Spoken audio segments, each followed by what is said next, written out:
Hello everyone, welcome to Amos Education. I am Sagar Kathiria, your IELTS guide.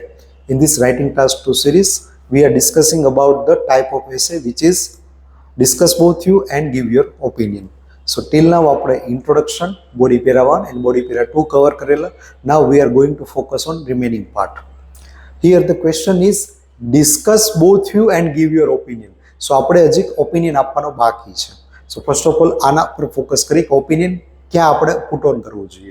So normally એસે સ્ટ્રક્ચરમાં intro, body 1, body 2, conclusion આ તમારું normal એસેનું structure હોય છે. Opinion જે પણ તમારે આપવાનું છે એ તમે આઈધર બોડી 1, આઈધર બોડી ઓર બોડી 2 ઓર બોડી પેરા 3માં સેપરેટલી પણ આપી શકો છો. પણ એ પ્રોબ્લેમ એ છે બોડી પેરા 3 નવો ક્રિએટ કરવા માટે કે there must be sufficient explanation so that it looks like body paragraph. So a sometimes difficulty create કરે છે. That's why we are avoiding that type of method. So આપણે normally કન્ક્લુઝનની અંદર આપણો ઓપિનિયન આપશું extended that means with argument. આપણે body પેરેગ્રાફમાં જે પણ આર્ગ્યુમેન્ટ મેન્શન કરેલી છે related to that stand, related to that view, we are going to cover that argument in our conclusion part. Clear? સો આપણે કન્ક્લુઝનમાં એ બંને આર્ગ્યુમેન્ટને ઇન્ક્લુડ કરશું. નાવ અહીંયા આપણે એક જ સાઈડ ડિસ્કસ બોથ યુમાં કોઈ પણ એક જ સાઈડ આપણે સ્ટેન્ડ લીધું છે, પણ આ તમે તમારી પર્સનલ ચોઇસ પર ડિપેન્ડ કરે છે. તમે one side or another side or mix પણ ઓપિનિયન આપી શકો. It depends on essay topic as well as on your skill, on your view point. Clear? So start કરીએ કન્ક્લુઝન પોર્શન. કન્ક્લુઝનનું linker, concluding linker, restatement of essay topic, summarize main point, આટલી વસ્તુ normal હોય છે. પણ અહીંયા આપણો point આવશે કન્ક્લુઝનમાં ઓપિનિયનના રિલેટેડ ઓલ્સો. સ્ટાર્ટ કરીએ. To conclude and offer my view point. This is your concluding linker. આ રીડ કરશો એટલે તમને ખ્યાલ આવી જશે કે okay now there will be conclusion part. પણ કન્ક્લુઝન પાર્ટમાં આપણે આપણો ઓપિનિયન પણ એડ કરેલો છે, સો થોડું વેરિએશન છે. Clear? To conclude and offer my view point. After concluding linker, there is a restatement of essay topic. While both perspectives present compelling arguments, now focus on this. This is just sample answer. This is not applicable to 100% essay type. It depends on your skill. અહીંયા આપણે just reference માટે આપેલું છે કે તમે આ ટાઈપનું પણ લખી શકો. ક્લિયર? અહીંયા શું કરેલું છે આપણે કે અમુક સ્ટુડન્ટ્સને પ્રોબ્લેમ ક્રિએટ થાય છે કે પેરાફ્રેઝિંગ કરવામાં.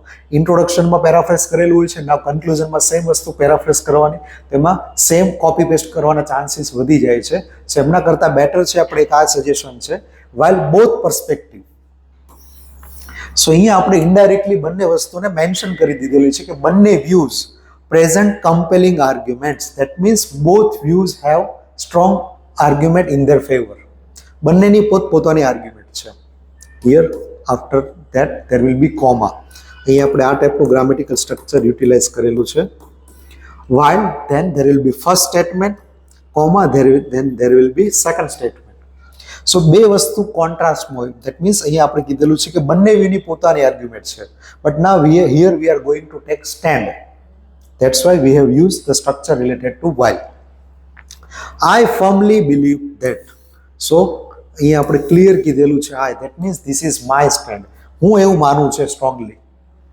ધેન ફોર નેશન ડેવલપમેન્ટ આપણે એસેના ટોપિકમાંથી ક્લિયરલી ફોકસ કરો. અહીંયા આપણે બંને વ્યૂને પેરાફ્રેઝ નથી કરેલા, પણ એસેની મેઇન થીમ શું હતું? કન્ટ્રીના ગવર્મેન્ટનો aim or in short of national development. For national development equal emphasis must be allocated to sectors such as education and healthcare. અહીંયા આપણે આપણું સ્ટેન્ડ લીધું. ધેટ મીન્સ આપણે ઇન્ટ્રોમાં ક્લિયર કરેલું જ મેન્શન કે આપણે ઓલરેડી સેકન્ડ સાઇડ વ્યૂ લેવાના છીએ. ને એ સ્ટેન્ડ અહીંયા આપણે રિપીટ કરેલું છે કે equal emphasize, equal importance, importance must be given or must be allocated. That means distribute કરવું to sector such as X and Y. such as grammatical structure આપણે ડિસ્કસ કરેલું. To give example in formal way. After such as એક કે બે વસ્તુ તમે એન્ડનો utilise કરીને લખી શકો. Such as education and health care. So અહીંયા આપણે જોવા જઈએ તો સેકન્ડ વ્યૂ આપણું જે છે સેમ વસ્તુ પેરાફ્રેઝ કરેલી છે.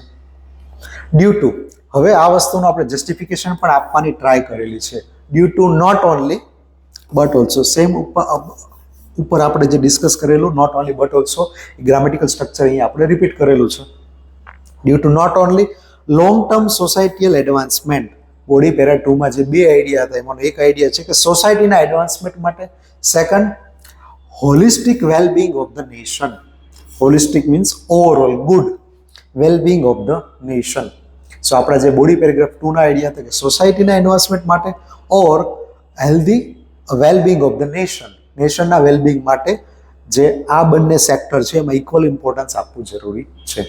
સો હિયર આપણે સ્ટેન્ડ જે લીધેલું છે આપણો ઓપિનિયન સેકન્ડ વ્યૂના ફેવરમાં લીધેલો છે. તો સેકન્ડ વ્યૂના ફેવરવાળા બંને આર્ગ્યુમેન્ટને આપણે મેન્શન કરીને આપણું સ્ટેન્ડ અહીંયા ક્લિયર લીધેલું છે. So this is one of the way to give our opinion along with conclusion. It depends on your skill, on your knowledge and type of essay also.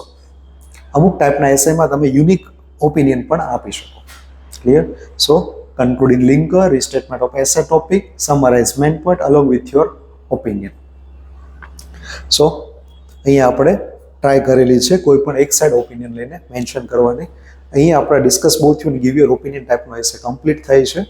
Normally આ એક important એસે type છે કે જેમાં તમારે argument present કરવાની હોય છે અને એક્ઝામમાં ફ્રિકવન્ટલી પૂછાય છે.